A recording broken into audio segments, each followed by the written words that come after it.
So it's recording. I have no idea what's going on. Yeah, I think. Okay. All right. Okay. Okay. All right. So this is the first official BuildWitt internal podcast of the year 2024. Hey, we made it. It's 2024. I was waiting for my coffee this morning and I was sitting there thinking, wow, it's been 5 years in business. And then I sit there and like a 6-year-old or a 5-year-old, I count out the years on my fingers and I'm like, wait a minute. It's been almost 6 years in business, which is pretty wild. That's exciting. I quit counting how many years I've served the dirt world, but I will say this, it's wild when you're starting the year out January 2024 and you're talking with strategic partners and clients and guests about 2025 already. So you know that we're starting to make it when we're doing long-term planning. Well, that's assuming there's going to be a year 2025, but brother, we are going to rise and grind and we are going to make it to 2025. no, I mean, it's an election year. The world could end this year and there might not be the 2025. I've dealt with some of that in the dirt world too already this year. It's been interesting. Yeah. No, it's it's really exciting. It's amazing to see where we are and to see how the year's already been. We're like 3.5 weeks into the year, I guess, kind of 3 full weeks into the year. And so we've already seen some wins, but there's still a lot more to do, it sounds like. Yeah, for sure. The lots of optimism, cautiously optimistic about where we're at and where we're going. But the thing I'm most excited about, and you talked about it a little bit on one of the BuildWitt updates, is just the teamwork, the collaboration, the camaraderie. The BuildWitt spirit feels like it's back, and we're trending in a really good direction. So yeah, really excited for this year. Don't want to count the chickens before they're hatched, but man, we got a lot of chickens. But yeah, and some are hatching already. There are chickens hatching. Yes. I first wanted to bring up, I made a critical error last night when we were on the phone. It was you, me, Dan, Jessica, I believe. And we were talking about paid ads and where we go with that and what the priority is with paid ads. And I didn't mean it like this, but I said it like this, which I think is still a critical error that I want to come clean about. I said it was about making money. And you quickly said, well, it's about solving the customer's problems. And that is obviously what I meant. And that's how I've always viewed business, is just solving the problems of the dirt world. But I didn't say that. You said it, and I'm glad you said it. And after our phone call, I thought, I need to be careful with that, because it's not about money. It's not about revenue. It's about solving problems. And if we can use paid ads to help get people in the door and help them recruit more effectively to build jobs and create real value in the world, we get paid as a result. So I wanted to start this by coming clean on that. I was thinking about that last night.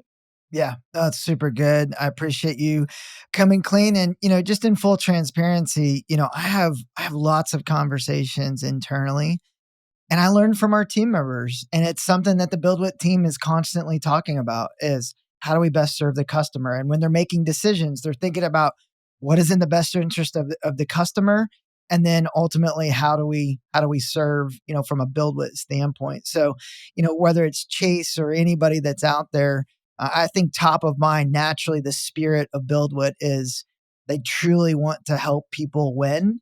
And, so I've really picked up on that. I appreciate you clarifying from last night's call to today, but it truly is part of the spirit of BuildWitt. Well, and is why everything works, is, again, because we're solving real problems. And the whole workforce thing, it's a real problem and a real challenge. And we have a lot of great solutions to that challenge in all different ways. And it's not one size fits all. It's not one solution to solve all of the problems and go on down the road as we have been for decades as an industry. It takes a little bit of everything. And That's why we have a multi-million-dollar event for over 1,000 people, and a software, and a creative business, which at face value, people ask me like, how'd you end up with all that stuff? Where'd you think that up? And the answer is, well, we didn't think it up originally. We just started talking to people and asking them what their problems were and addressing their problems with different businesses that all actually somewhat work together. Absolutely. And one of the things that you say all the time is 126. Yeah. And it's literally what's happened at BuildWitt. So I didn't understand it when I first started. I thought, what's this crazy guy saying 126? And now that I've been here for a couple of years, it makes all the sense in the world. Yeah, I don't even know where I got it. It's just a dumb phrase and doesn't really make sense, but it does make sense. Like you said, we're skipping a few steps here. We're If you're new to BuildWitt, just give it time. It'll make sense in a few years. Yeah. Yeah. But I feel this year, I don't know, like a sense of calm that I haven't felt in a while, because while, yeah, we have our crazy ideas and we are pushing and we are doing new things, everything, especially from last year, has settled out a little bit. Like, we have our feet beneath us when it comes to training and software and taking care of a different kind of customer. Really solid, robust, creative team delivering at a very high level consistently. We hosted our first event, so now we're not going into, last year I was nervous about the Dirt World Summit all year, because until it happens, until you execute upon it, you don't know if it's going to work or not. And not that past performance is indicative of future performance, but at least we have the confidence now. Oh, wow, actually, we do have a great team that can execute a great event, arguably one of the greatest events in this industry. And I just feel a little bit more centered this year, and it's a good feeling. I feel it's helping me to just calm down and focus more than I Yeah. have in a long time. The word that comes to mind for me is alignment. I think now more than ever, we understand our core competencies as a business and how we do serve our customers well. And we can position the right team for the right problem. And from an alignment standpoint, leadership, senior leadership, the teams, we're not going in different directions and we're not operating in silos. We are one BuildWitt. We understand the North Star. We have budgets. We have plans. We know the direction that we're going, and that we're aligned. And so when you're aligned and rowing in the same direction, it's a lot more fun to work and solve those problems. And it allows you to use the word focus. One of the words that I've been thinking a lot about this year is execute. And you're exactly right. It's when you're aligned, you've got the goals, the objectives, and you can show up every day and execute and win the day for the greater good of the customer and the dirt world. It feels really good. So I feel great so far. Yeah, Nikki sent out that team survey to get some feedback. And is that, I honestly, I haven't looked at it because I don't submit feedback. But is it, how is it structured? Is it one of them where people can submit responses, or is it Yes. just 1, 2, 3? No, there's an option, but then you can fill in the blank. I Fill in have the blank. no Okay. idea how many people are going to fill in the blank, but right now we have 53% have responded. We're Yeah. going for 100%. We're going to send reminders every day. But I hope that we get some context in addition to the number system, the ranking. So the responses to this are, it's always getting these responses emotionally taxing, because I have a lot emotionally wrapped up in this organization and team and everything we're doing.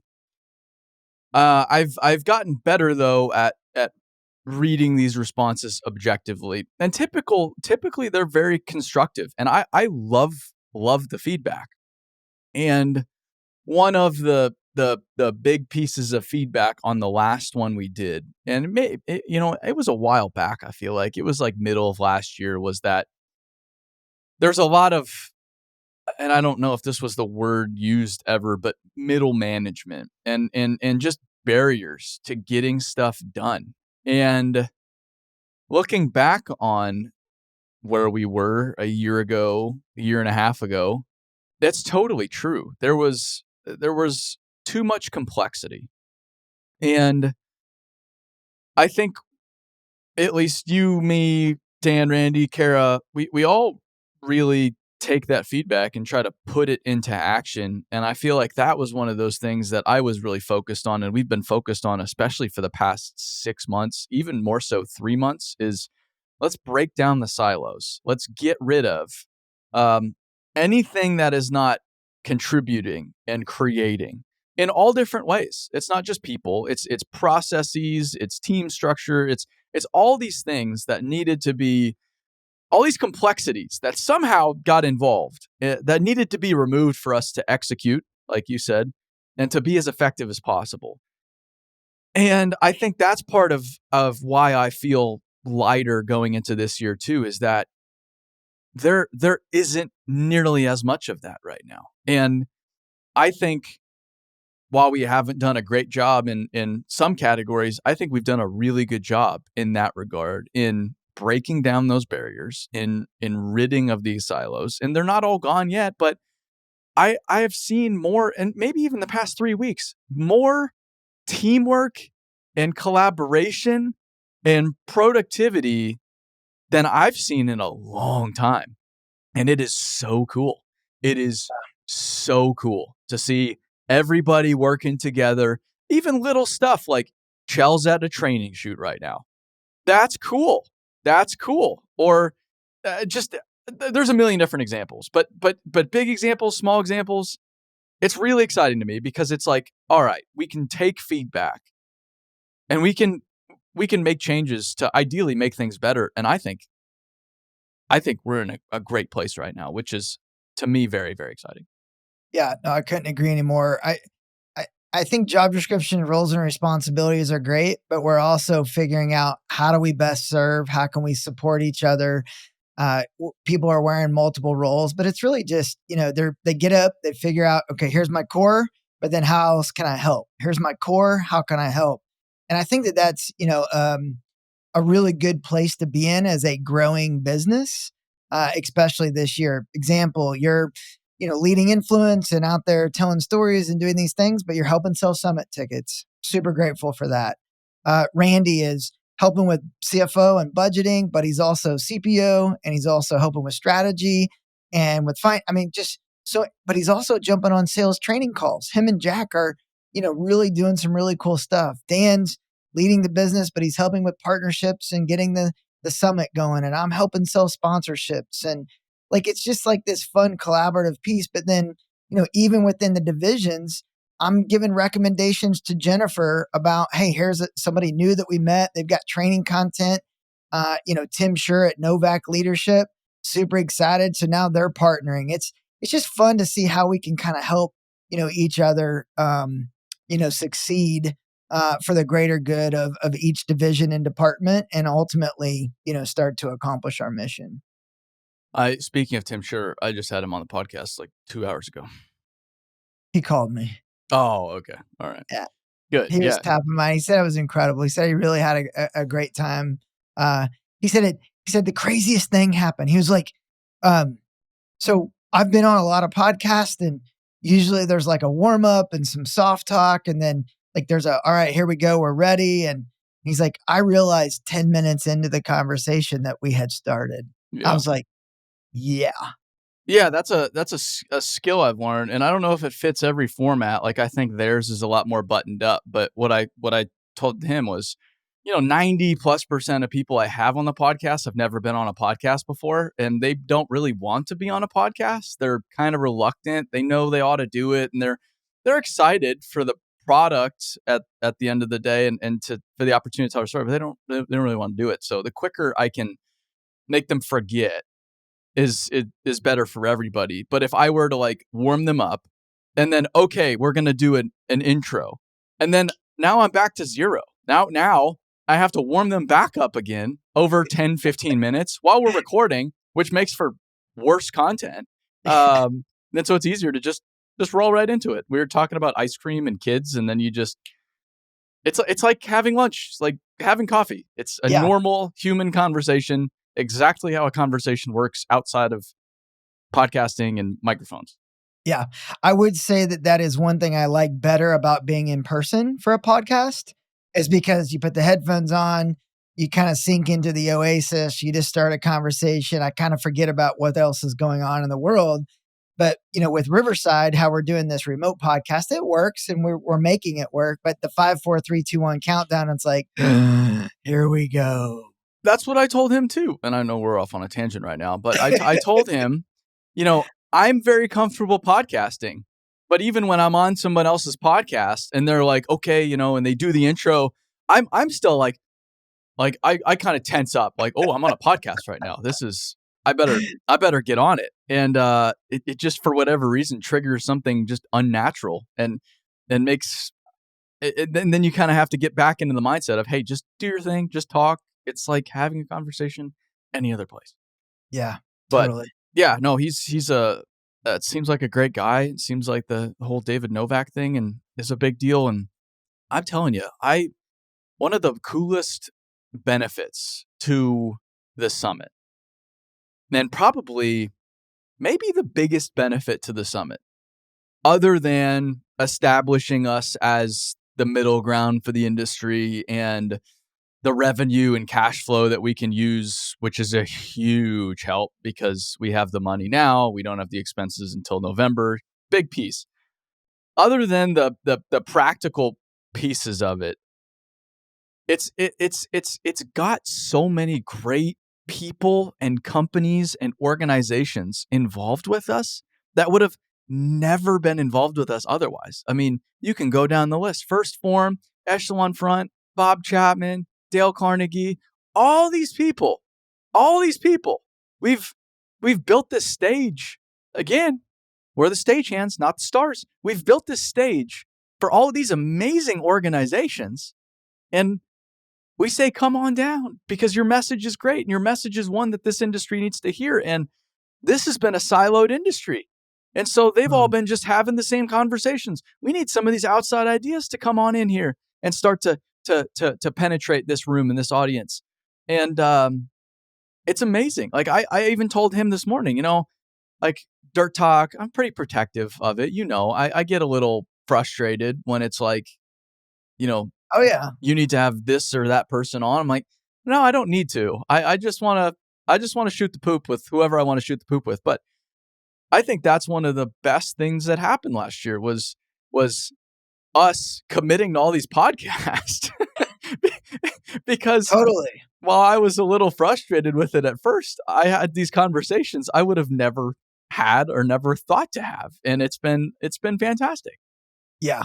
No, I could not agree anymore. A side benefit for me is just the pursuit of sponsorships and people attending the summit.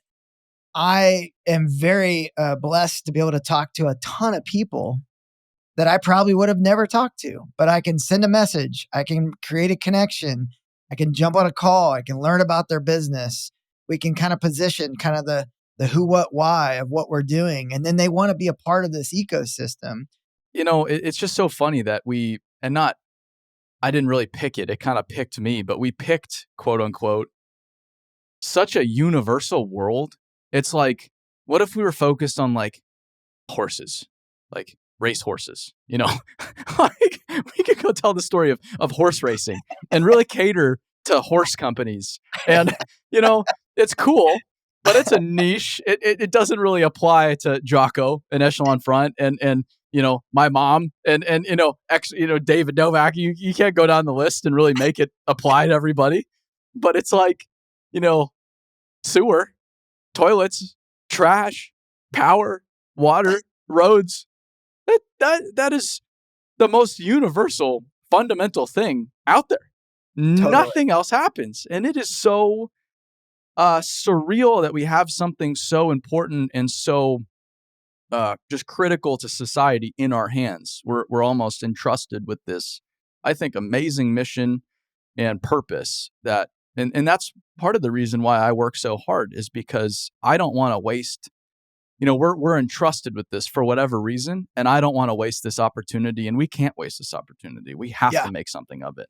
totally. But yeah, it's just so funny that you can go to really anybody and within 5 minutes make them think pretty deeply, like, you're right. I couldn't do anything without this world, and I've never even thought about it.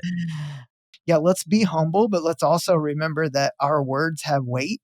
So whether it's you or whether it's me or whether it's whoever that's speaking, like we're starting to gather a lot of attention and we're leveraging that attention to build our business, which is great. But we also have a responsibility, with that attention.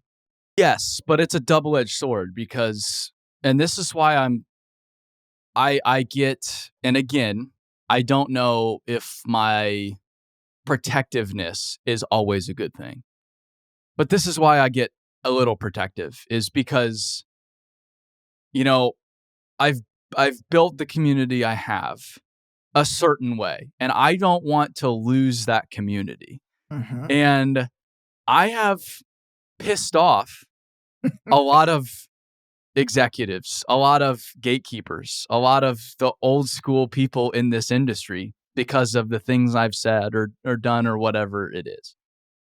But, and while I'm not here trying to poke them with a stick because I think that's dumb, they're not really the audience I'm catering to. The audience I'm catering to is that next generation, which only in theory increases our value over time, because that's the group of people, that's the generation everybody needs to succeed. And so it's funny because I see all these numbers, but I don't really let them register, because if they did register, I think I would start to act differently or self-censor or whatever it is. And I don't want to do that. Like, just before this, you say it's important, we have a lot of important people following, and we do have a lot of very important people following. But, I was just joking about spreading nails out in the parking lot. So our people overcome adversity, to teach them how to overcome adversity. and, and I say it, dead serious, because that's my style. It's just, a lot of people don't get it. And so a lot of people, think, wow, this guy's a prick. Like, so, but, but that resonates with the people out in the field building stuff. They're like, Yeah. yeah, no, this is, and then I have a bunch of messages like, this is a great idea. I'm going to go do this tomorrow to teach my people how to overcome adversity. And they're joking too.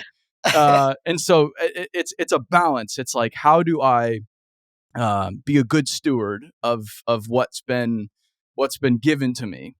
And in some ways, that's preaching a good message, that's being a great example. But in other ways, that's still like remaining true to who I am as an individual, to who BuildWitt is as a business. I mean, even like yesterday, we were talking about, hey, we need to be careful with what work we're taking on sometimes, because we're talking revenue, and yeah, it's important, but we don't also want to be taking on these terrible projects for the sake of revenue that are a huge headache for the team and are frustrating, that are not really creating any impact in the industry to furthering our mission, that are not projects that our skill set fits, which is fine.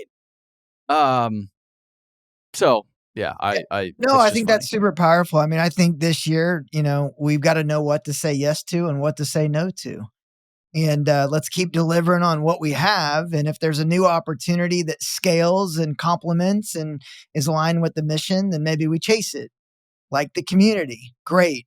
Or if there's things that, don't necessarily scale, going to require a lot of resources, going to be a taxing to the business, we've got to know what to say no to. And sometimes that could be a project. Sometimes that could be a new business. Some that time that could be, an individual or whatever that may be. And so we just have to make really good choices. And I think saying no is something that, we're going to have to work on this year, because we've been trying to figure it out. We've been saying yes to a lot of things, and Yeah. and I'm grateful that we have said yes to a lot of things, because I feel like we're really close now on knowing exactly what we're delivering for the industry and how we're going to leverage that and scale it. But we're going to have to be really careful with projects and new business. Yes. Yeah. And it's just, it's a balance. Like you Yeah. said, hey, for the past few years, it's been, we need to get revenue in the door. We need to make sure we're profitable, and we've been pushing heavy on that. But at the same time, we don't want that to drown out what's helped Mm-mm. get us here and what's going to get us further. Money's a piece of it. It's an important piece, but it's only a piece. And if that becomes the only piece, the the one single piece, there's a huge, huge problem. A large reason why I started this business was Andy's podcast back in the day, the MFCEO project. And I started listening in 2015. So he's almost been doing it for a decade. Wow. I remember 2015 because I was on the railroad and that was just a miserable fucking summer. Just fucking miserable. Just horrible. And you would have a lot of seat time or windshield time because you were driving to the middle of nowhere and you're just miserable and you're trying to keep your mind occupied. So I'd listen to this podcast and talk about branding, storytelling, telling that story, marketing, branding, personal brand, social media. And yeah, I need to share on social media and I've learned a lot about business and how he's built the culture at First Form through his podcast and everything he's done for free. And then an opportunity came up a few years ago and it was an investment, but I knew and I wanted to go see First Form firsthand because I knew that the speaking and that kind of stuff, yeah, I'm going to glean a lot of value from that. But what I really wanted, the only valuable piece to that was going to First Form and touring the place and seeing it all for myself and meeting the people and listening to Andy. He was the tour guide. This guy toured me around his building. And it's amazing. It's amazing. And then fast forward a year later, I'm working out with Sal, who's the CEO of First Form now, his brother, at their gym, which was just a cool life experience. But fast forward now, it's even cooler because we're hosting a workshop, a whole event at their office. They're not an events company. They're not just saying, come on down. Any company that wants to hang out here, it's an office. It's a big deal. And so to have them disengaged, and then even, Dan was like, Sal said he's going to speak. And I said, damn, like Sal at the summit, that's legit, dude. That is like this guy, people don't really know who he is, but he's probably one of the best speakers out there in the United States, period. And then I go to the workshop series and I see Sal on the agenda and oh, that makes sense. Like, of course he's going to speak at the, so that's still pretty cool that he's speaking at the workshop, not the summit. Yeah, I get that.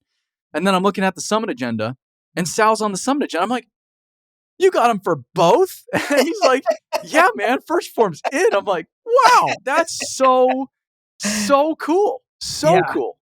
Yeah. I'm totally stoked. And, I got to know Sierra and Austin last year at the summit. They came and exhibited, got to know them, started thinking about my personal health and joined the First Form app.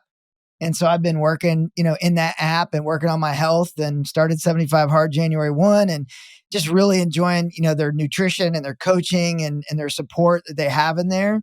It's just really cool to see like this abundance mindset that they have and really just embracing the dirt world and thinking about, health and nutrition. I said it the other day in my post, but these are dirt world athletes, whether you're in the field or in the office, it's up early. It's work hard all day.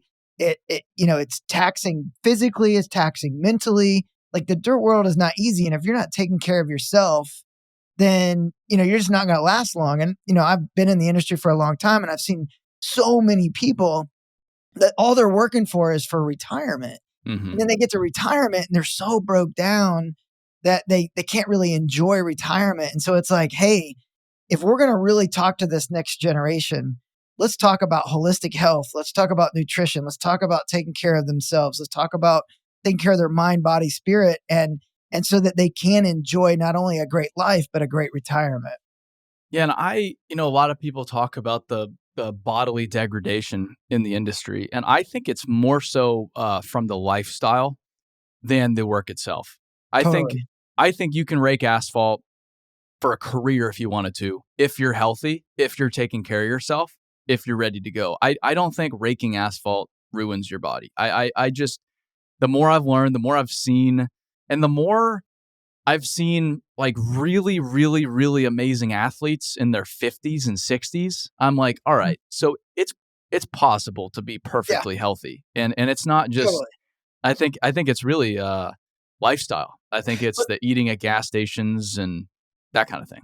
that's right. And when you think about like what First Form stands for, it's sleeping well, eating well, it's 24/7. It is a lifestyle. I love that word. And so just making sure that I'm clear, it's like, yeah, it's not, hey, go, just pump iron, but it's just like taking care of your body holistically. And I'm reading the book Endure by Cam Hanes right now, and you talk about a 50-year-old that's like super fit, Yeah. prime, up the mountains, down the mountains, doing his thing, but it's just he's grinding every single day, 7 days a week. Yeah. Yeah. Yeah. All right. Well, I think this has been a great little internal conversation. Yeah, that was really good. All right. Well, thank you again for being my co-host on the Yeah, internal podcast.